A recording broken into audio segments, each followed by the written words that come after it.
Madison Cawthorn's Icarus moment. The 26-year-old congressman lost his primary after a series of self-inflicted calamities. Will Dark MAGA offer a path forward? When North Carolina voters rejected Madison Cawthorn's bid for a second term in Congress last week, he seemed to go quietly. As the results rolled in, Cawthorn left his election night celebration in Hendersonville, and let aides announce that he had conceded the Republican primary to a locally known state senator named Chuck Edward. A congratulatory tweet from his campaign account, @Cawthorn4NC, was as generous as it was uncharacteristic. It's time for the NC-11 GOP to rally behind the Republican ticket to defeat the Democrats' nominee. That was then. A few days after his defeat, he posted a screed more typically his style, lumping Republicans and Democrats into an ominous uni-party that had taken him down. It's time for the rise of the new right, it's time for Dark MAGA to truly take command. We have an enemy to defeat, but we will never be able to defeat them until we defeat the cowardly and weak members of our own party, Cawthorn wrote, on Instagram. Under the heading America First Patriots, he compiled a gallery of honorable men and women, some of whom took his side. They included Marjorie Taylor Greene and Paul Gosar, and also Tucker Carlson, Mike Cernovich, the great Charlie Kirk, the NRA, and, of course, Donald Trump, who'd endorsed Cawthorn. He's a genius, Cawthorn said of the former president earlier this year. Trump is like a father to me.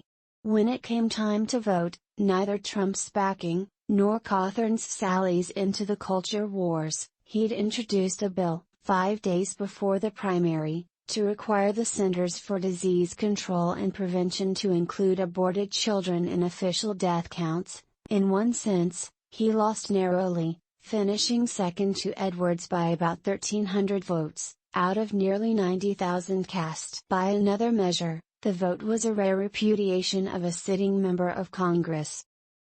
Over the past half-century, more than 9 in 10 House incumbents have won re-election. In his race, 68% of voters chose one of the 7 candidates not named Cawthorn. Edwards won the nomination by finishing first, with at least 30% of the vote. He will face a Democrat from Asheville, Jasmine Beach Ferrara, in November. Even before the race was called, a delighted critic dug up and retweeted Cawthorn's mocking first post from the night of his 2020 election victory, "Cry more." It's not at all clear what Cawthorn meant, when he threatened, after his loss, to expose those who say and promise one thing yet legislate and work towards another, self-profiteering, globalist goal, or whether Dark MAGA actually. According to the University of Maryland researcher Carolyn Orbueno, Dark MAGA is a nascent agglomeration of trolls, gamers, white supremacists, and other right-wing figures, such as Green and Jack Posobiec, who aim to rebrand Trumpism ahead of the 2024 presidential. Cawthorn's spokesperson, Luke Ball, declined to elaborate. Ronna McDaniel, the head of the Republican National Committee, and a Trump supporter, has claimed not to know what it is. More certain is that the 26-year-old Cawthorn, the youngest member of Congress and one of its most audacious, flubbed his star turn in almost every way possible, via a seemingly unending series of self-inflicted. The GOP establishment in North Carolina, led by Senator Thom Tillis, apparently came to despise him. A super PAC connected to Tillis reportedly spent more than $300,000 on an attack ad that said Cawthorn lies for the lime. But Cawthorn also proved terrible, negligent, his critics said, at constituent service. Even Karl Rove cautioned Cawthorn last year to tend the home fires.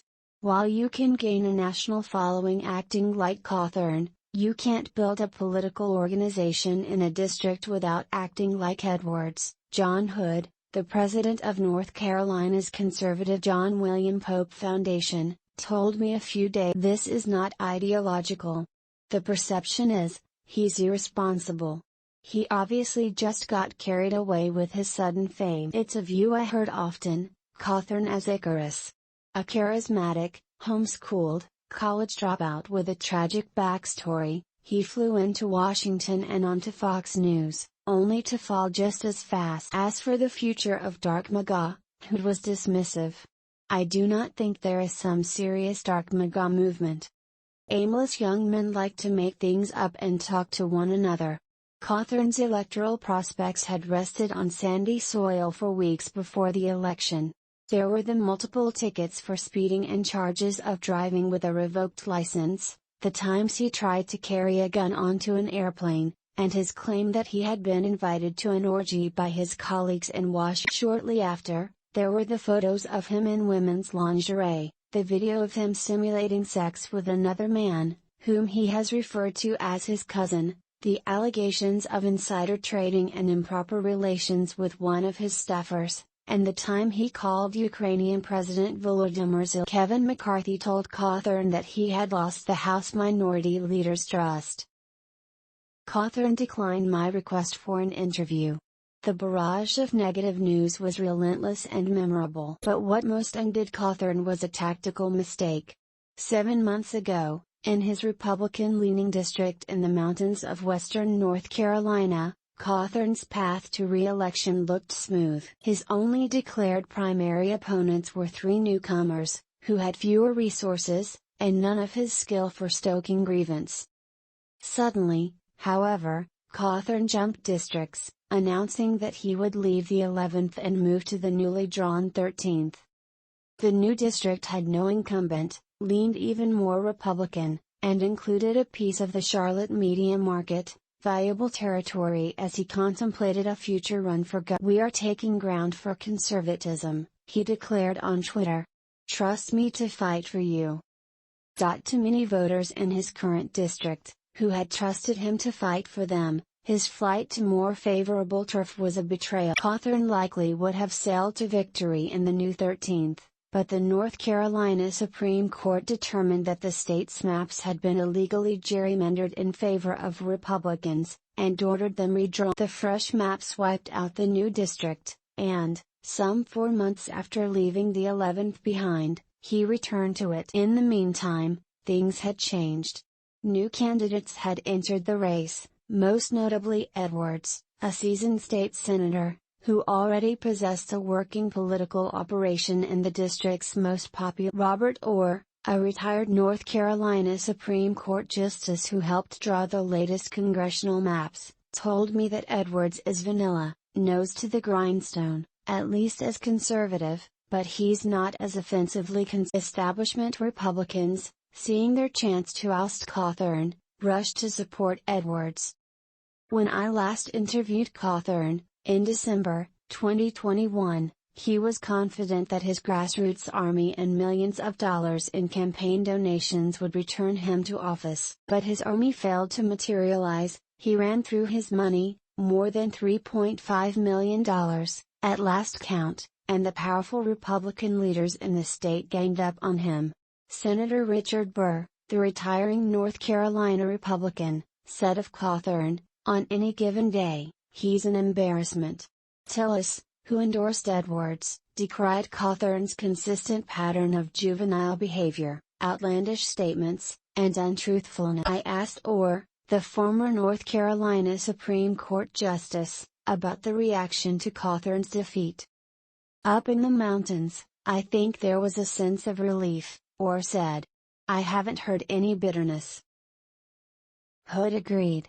Many state leaders and donors saw him as a threat to the party's fortunes in a closely divided state, others had feared running afoul of him. Michelle Woodhouse started the 2022 campaign cycle as the chair of the 11th District GOP and a vocal supporter of Cawthorn. She describes herself as an America First patriot and bold, pro-life conservative. When Cawthorn left for the new district, she decided to run for his seat in the 11th.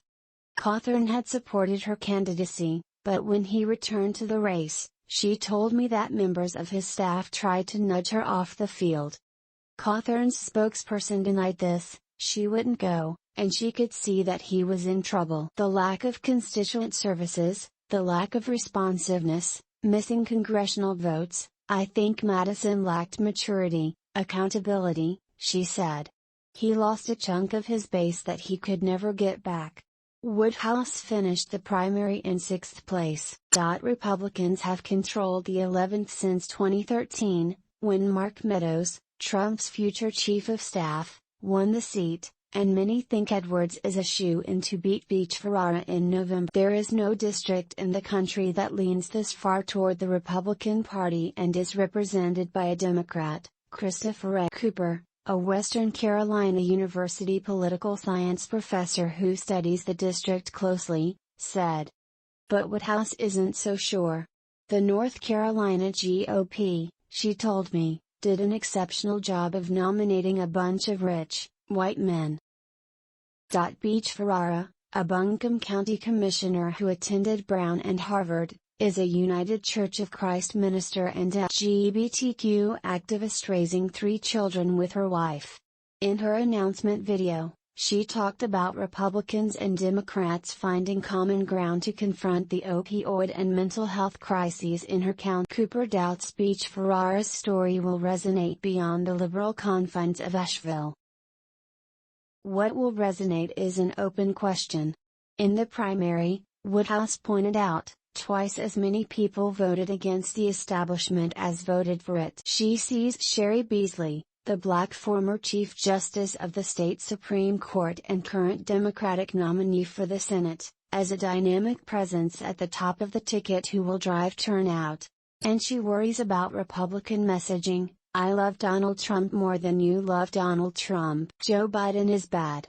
That does not inspire the American people. Cawthorn, meanwhile, has 7 months left in Congress. He faces a House Ethics Committee investigation and court dates to defend his driving record and attempt to carry a loaded gun onto an airplane in Charlotte. On Monday, after the ethics investigation was announced, Cawthorn tweeted, "Wow, I must still be a problem for the swamp. They're still coming after me." He remains a proven draw at GOP gatherings, notably for Turning Point USA, the high-energy organization for young conservatives run by his friend and ally Charlie Kirk. Does Cawthorn have a political future in North Carolina? Redemption is always possible, Hood said. He's going to have to basically rebuild his life on a more stable foundation. Cawthorn, he said, should not be counted out. He's still almost won.